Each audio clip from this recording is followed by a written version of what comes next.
Балалар, номер 48 есепті шығарайық. Біріншісінде қараңыздар.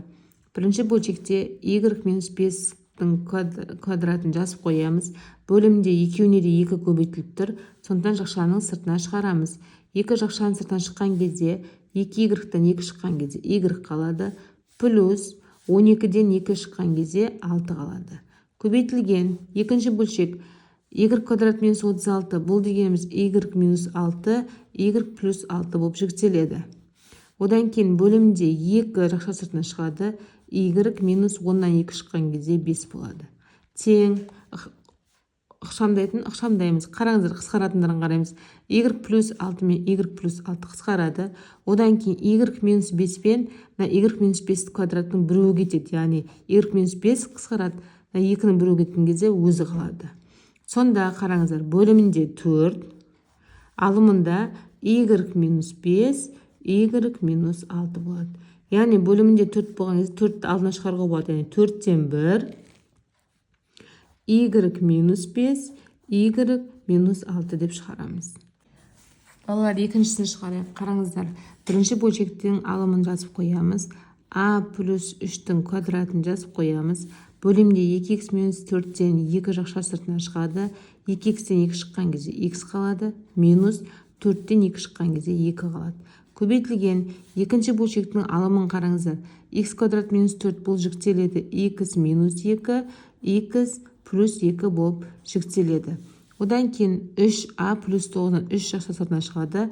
a плюс 3 қалады. Енді қараңыздар, қысқаратындар қысқартамыз. x минус 2 мен x минус 2 қысқарады. a плюс 3 пен a плюс 3-тің квадратын біреу кетеді. Сонда не қалады? Алымында a плюс 3 қалады, және x плюс 2 қалады. Бөлімінде 2 көбейтілген 3 қалады, 6 болады екен.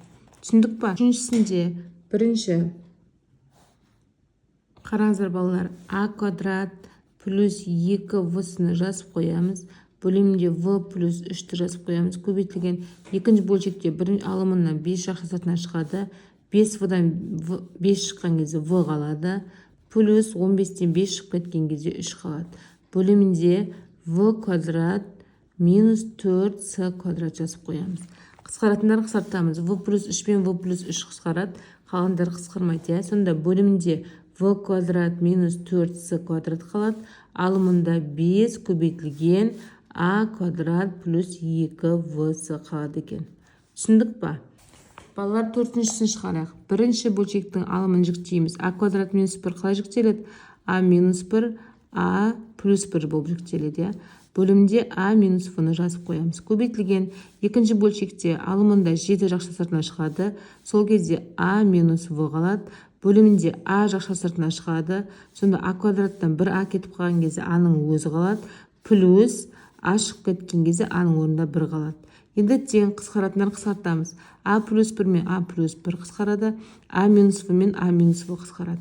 Енді не қалды? 7 және a минус 1 қалды. Міне, алымында бөлімінде a-ның өзі қалды. Түсіндік па? Осымен номері 48 есеп шықты.